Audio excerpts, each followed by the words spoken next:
J'ai été médecin pendant une grosse quarantaine d'années dans un hôpital général de la Gironde, précisément l'hôpital de Libourne. Et au départ, donc, j'ai été un médecin interniste, susceptible de recevoir des personnes atteintes de n'importe quel type d'affection. Et puis, petit à petit, je me suis différencié en prenant une couleur rouge, qui n'a rien de politique. Et c'est-à-dire que j'ai accueilli, avec mon équipe, de plus en plus spécifiquement des personnes atteintes de maladies du sang, en particulier des maladies malignes, comme les leucémies. Et puis, en même temps, sans que personne ait pu le prévoir, bien sûr, c'est l'épidémie du sida qui nous a, bien sûr, conduit aussi, si on voulait être accueillant, à recevoir ces personnes-là qui nous posaient des questions auxquelles nous ne savions pas, et je ne savais pas forcément bien répondre, puisque mes maîtres ne m'avaient pas appris ce que c'était que le sida.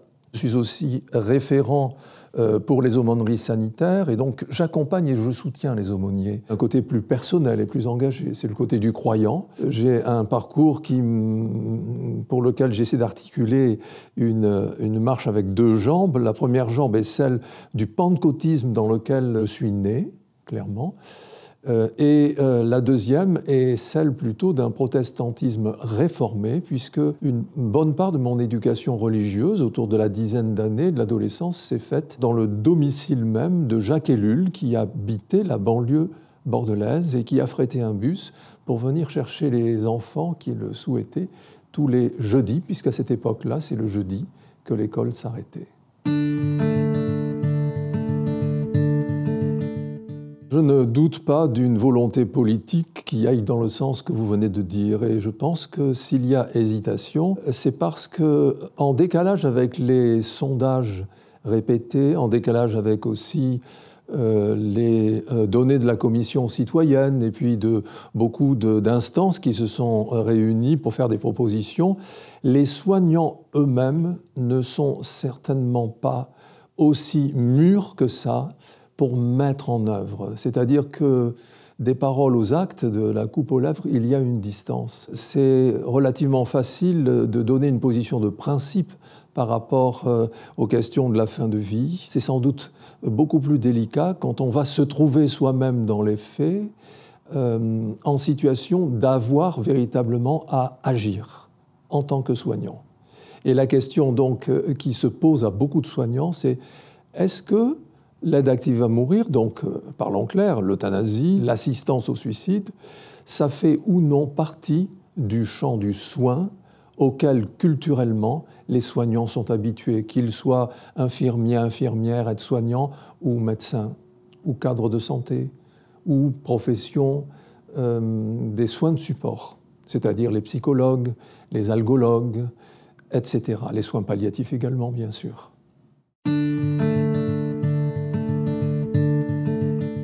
Alors oui, j'ai bien sûr une position de principe sur l'aide à mourir.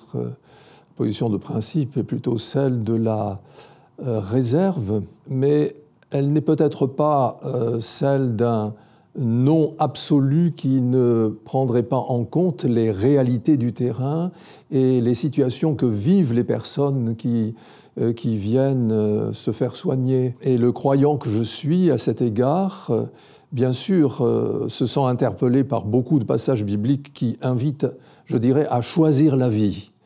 Mais je garde aussi en tête certains passages, dont un qui est en mémoire là, qui est le verset 4 du psaume 63, qui est, enfin ça dépend des traductions, mais car ton amour, ta miséricorde vaut mieux que la vie.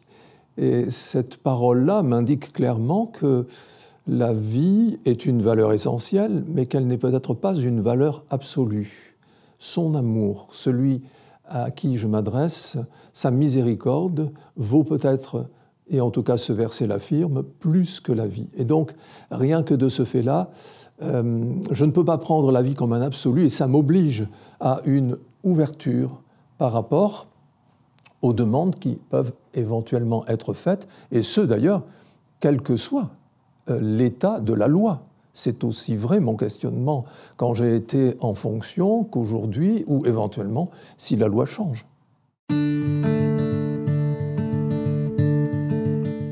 Je crois d'abord qu'il y a une culture soignante qui de manière générale, et je le constate aussi dans l'aumônerie, le point commun entre les aumôniers sanitaires et puis les soignants, c'est qu'ils sont face à des personnes qui sont en souffrance. Ils sont face à des personnes qui affrontent des situations extrêmement complexes, difficiles et délicates. Et donc, ils ne sont pas enclins à mettre les positions de principe véritablement en premier et comme des absolus. Ils sont obligés, s'ils veulent vraiment rester près des personnes et les accompagner réellement, obligés de prendre en compte les réalités. Non pas pour faire des compromis, mais simplement parce qu'il y a un ressenti et des réalités vécues par les personnes. Je vais plutôt chercher à accueillir avec l'équipe des personnes atteintes de leucémie et d'infection VIH, donc exposées à la mort. Et en dépit des avancées techniques, beaucoup de ces personnes encore vont finir par mourir de leur maladie, même si la technique permet de retarder l'échéance. Il faut donc les accompagner. Et donc l'équipe et moi-même avons fait le choix de ne pas laisser seuls, abandonner ces personnes, même quand il n'était plus question de les guérir. Donc à ce niveau-là, nous avons rejoint la culture et l'état d'esprit des professionnels qui font des soins palliatifs. Puisque la devise même des premiers palliatologues, si l'on peut dire, c'est justement « qu'y a-t-il encore à faire quand il n'y a plus rien à faire ?» Eh bien là, je me situe dans ce même état d'esprit. Ne pas abandonner les personnes, même quand la maladie qui les affecte va, de manière quasiment certaine, les faire mourir. C'est un fait qui est vraiment très bien documenté que les ressources disponibles en soins palliatifs ne sont pas suffisantes en France et pourtant, depuis juin 1999, c'est-à-dire un quart de siècle, l'accès de tout citoyen français aux soins palliatifs est un droit. Si c'est un droit, ça devient pour l'État qui a édicté cette loi un devoir. Eh bien, pour l'instant, 25 ans après, on est bien obligé de constater que cet accès n'est pas le même, quel que soit l'endroit qu'on habite du territoire. Je peux essayer de donner des exemples plus précis et concrets. Des constats récents indiquent bien qu'une vingtaine de départements encore n'ont pas ce qu'on appelle des unités fixes de soins palliatifs, c'est-à-dire des structures et des services qui ont vocation d'accueillir les personnes qui ont les souffrances les plus complexes, les plus difficiles à apaiser, et des services qui ont aussi vocation à former techniquement et humainement aux soins palliatifs. Il y a donc un manque non seulement de structures spécialisées, mais aussi de ce qu'on appelle les lits identifiés en soins palliatifs. Ce sont des lits dédiés à l'approche palliative qui peuvent se trouver dans des services de court séjour, des services de spécialité. Mais ce n'est pas le lit qui est le plus important, c'est le personnel formé spécialement et motivé pour accompagner ces personnes qui est aussi en manque. Voilà la difficulté. Et il faut du temps pour former ces personnes. Il faut aussi pouvoir trouver des candidats pour ça. Et là alors, ça pointe un autre aspect qui pour moi aussi est un manque, qui devrait être pris en considération avant de changer toute loi. C'est une culture des soins palliatifs qui manque parce que notre société a tendance à détourner le regard de la fin de vie. Et dans ces conditions, bien sûr, il y a un manque au niveau culturel qui se manifeste par exemple par le fait qu'il soit très difficile quand on soigne quelqu'un dont la maladie va à un moment ou à un autre l'emporter. Très difficile et très délicat de lui indiquer, de trouver les mots pour expliquer qu'il va y avoir désormais des soins palliatifs nécessaires de manière exclusive. Le mot même palliatif est associé dans les représentations générales à une mort imminente et à toute une souffrance qui va avec et à une agonie qui est estimée absolument intolérable et insupportable.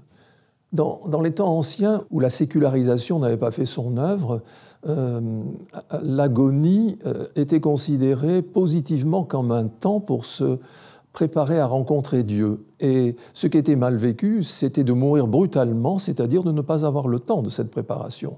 Et maintenant, les choses sont complètement inversées. Ce qui est considéré comme une bonne mort, c'est une mort qui se fait brutalement sans qu'on s'en aperçoive. C'est brutal pour ceux qui restent. Mais pour celui qui ne s'en aperçoit pas, qui perd conscience brutalement, ça, c'est une bonne mort. Et donc, en fait, actuellement, la culture veut que la phase de l'agonie estimée invivable soit chantée. C'est sans doute la raison essentielle qui a conduit le législateur, à travers la loi Claeys-Leonetti, en 2016, à proposer une sédation complète, profonde et continue jusqu'au décès, pour chanter cette période-là. Je crois qu'il y a un caractère commun à l'ensemble des situations de fin de vie, qu'on soit simplement très âgé, sans maladie particulière, que l'on soit handicapé, et on n'a pas besoin d'être très âgé pour ça, ou qu'on soit malade, atteint d'une maladie qui va nous emporter. Je me fonde sur les travaux et les écrits de Régis Aubry, qui fait partie du Comité consultatif national d'éthique et qui est un médecin qui a beaucoup œuvré pour les soins palliatifs. Le qualificatif qu'il emploie pour décrire les situations de fin de vie, et je partage ça tout à fait, c'est que ce sont des situations à la fois incertaines et complexes, caractérisées par la complexité. Qu'est-ce qu'on peut faire devant une situation complexe ? Il fait la différence, et je la fais aussi, avec une situation où les choses sont compliquées. Compliqué, ça appelle une expertise. On peut intervenir comme expert tout seul si on a la formation, les diplômes et la compétence pour ça. Mais face à la complexité, c'est plutôt Edgar Morin qui inspire les comportements. Face à la complexité, l'impératif, c'est tout simplement ne pas être seul. Tout le monde a le bon sens et a les ressources pour faire face à la fin de vie, pourvu qu'on ne soit pas seul. Et donc l'impératif, pour ne jamais être seul, qu'on soit soignant, qu'on soit citoyen tout venant, qu'on soit aumônier, auxiliaire, tout ce qu'on voudra. L'impératif, je crois qu'il est derrière le mot « accompagner ». C'est la manifestation essentielle de solidarité qui devrait pouvoir être organisée et même politiquement fédérée, peut-être par un service public de l'accompagnement. Je rêve peut-être là, mais voilà des choses qui... au fond de moi, et là c'est ma conscience chrétienne bien sûr qui s'exprime, est des choses qui sont une priorité par rapport à un changement de loi. D'ailleurs, le Comité consultatif national d'éthique, dans son avis 139 qui a porté sur la question, indique bien qu'il ne serait pas éthique de changer la loi avant de s'être donné les moyens pour que tout citoyen français ait accès à des soins palliatifs de manière équitable.